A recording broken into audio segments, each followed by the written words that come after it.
కొలతలు measurements part 2కు స్వాగతం.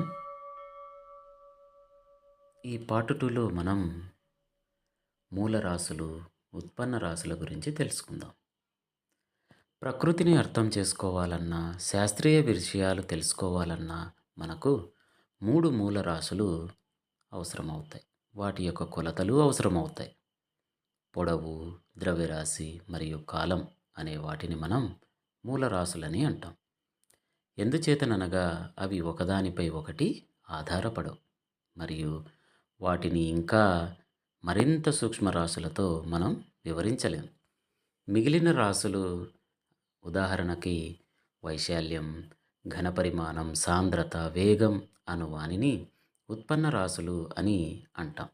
వీటిని మూలరాశుల సహాయంతో మనం వివరించగలం.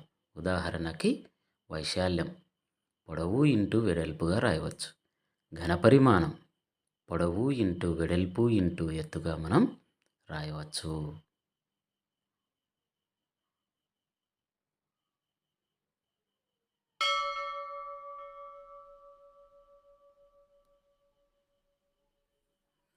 మూల ప్రమాణాలు మరియు ఉత్పన్న ప్రమాణాలు అనగా ఏమో ఇప్పుడు చూద్దాం.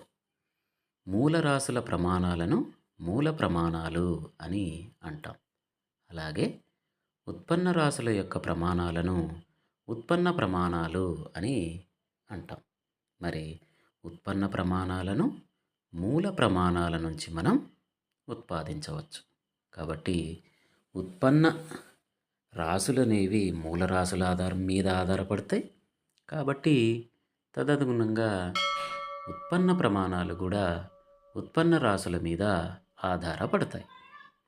ప్రమాణాలలో వివిధ పద్ధతులు ఉన్నాయి. సిజిఎస్ పద్ధతి, ఎంకేఎస్ పద్ధతి, ఎస్ఐ పద్ధతి. సిజిఎస్లో సి అనగా సెంటీమీటర్, జి అనగా గ్రామ్, ఎస్ అనగా సెకండ్.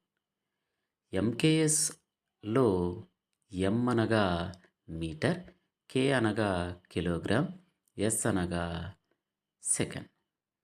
ఎస్ఐ అంటే సిస్టమ్ ఆఫ్ ఇంటర్నేషనల్, దీనినే అంతర్జాతీయ పద్ధతి అని పిలుస్తాం.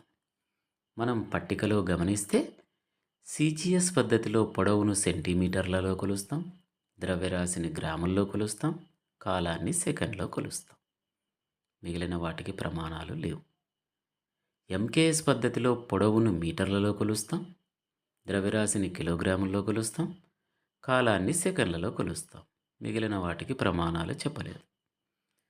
ఎస్ఐ పద్ధతిలో పొడవును మీటర్లలోను, ద్రవ్యరాశిని కిలోగ్రాములలోను, కాలాన్ని సెకండ్లలోను, అలాగే మిగిలిన వాటిని చూసినట్లయితే విద్యుత్ ప్రవాహ తీవ్రతని యాంపియర్లలోను, ఉష్ణోగ్రతను కెల్విన్లలోను, కాంతి ఉద్దీపన తీవ్రత క్యాండిళ్లలోనూ కొలవడం జరిగింది.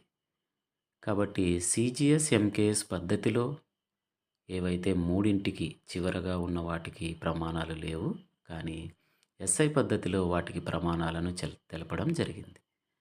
కాబట్టి సిస్టమ్ ఆఫ్ ఇంటర్నేషనల్ ఎస్ఐ పద్ధతిని అనేక దేశాలు పాటిస్తూ ఉన్నాయి. మన దేశంలో కూడా ఎక్కువగా సిస్టమ్ ఆఫ్ ఇంటర్నేషనల్ పద్ధతిని మనము పాటిస్తూ ఉన్నాం. మరి ఇక్కడ గమనించినటువంటి విషయాలను మీరు నేర్చుకోవడానికి ప్రయత్నం చేయండి. ఈ పద్ధతులను గుర్తుంచుకొని పరీక్షల్లో బాగా రాయండి. ప్రమాణాల నిర్వచనం. అంతర్జాతీయ పద్ధతిలో పొడవుకు ప్రమాణం మీటరు. ప్యారిస్లో సీవర్స్ వద్ద ఉండే మ్యూజియంలో ఉన్న ప్లాటినం కడ్డీ పొడవు మీటర్కు సమానమని చెప్పారు. ఇంకా ఖచ్చితంగా చెప్పాలంటే మీటరును సాధారణ క్రిప్తాను పరమాణువు విడుదల చేసే నారింజ పండు రంగు కాంతి యొక్క తరంగదైర్ఘ్యానికి 16,50,763 రెట్లుగా నిర్వచించడం జరిగింది. 1/100 మీటర్స్ అంటే 1 సెంటీమీటర్కు సమానం. 100 సెంటీమీటర్లు 1 మీటర్కు సమానం అని ఇక్కడ గమనించవచ్చు. మనం సింపుల్గా చెప్పాలంటే 1 మీటర్కు ఎన్ని సెంటీమీటర్లు అని ఎవరైనా అడిగితే 100 సెంటీమీటర్లు అని చెప్పాలి. ద్రవ్యరాశికి ప్రమాణము కిలోగ్రామ్. ఇది ప్యారిస్‌లో సీవర్స్ వద్ద మ్యూజియంలో భద్రపరచబడిన ప్లాటినం స్తూపం ద్రవ్యరాశికి సమానంగా ఉంటుంది. 1/1000 కిలోగ్రామ్స్‌ను 10⁻³ కిలోగ్రాములుగా రాయవచ్చు. అంటే ఇది ఒక గ్రాముకు సమానం. 1000 గ్రాములు మనం రాస్తే 10³ గ్రామ్స్ అని రాయొచ్చు. దీన్ని 1 కిలోగ్రామ్ అని మనం చెప్పవచ్చు. మరి సింపుల్‌గా చెప్పాలంటే 1 కిలోగ్రాముకు 1000 గ్రాములు అని అర్థం. అంటే 1 కేజీకి 1000 గ్రామ్స్ ఉంటాయి అని అర్థం. మరి హాఫ్ కేజీకి ఎన్నుంటాయి? ఆలోచించండి. 500 గ్రామ్స్ ఉంటాయి. కాలానికి ప్రమాణం సెకను. సెకను అనగా మాధ్యమిక సౌరదినంలో 86,400వ వంతు అని నిర్వచించారు. సౌరదినం అనగా 2 వరుస మిట్ట మధ్యాహ్నముల మధ్య ఉండే కాలాన్ని సౌరదినం అంటాం. మాధ్యమిక సౌరదినం అనగా ఒక సంవత్సరంలోని సౌరదినాల సగటు విలువకు సమానంగా ఉంటుంది.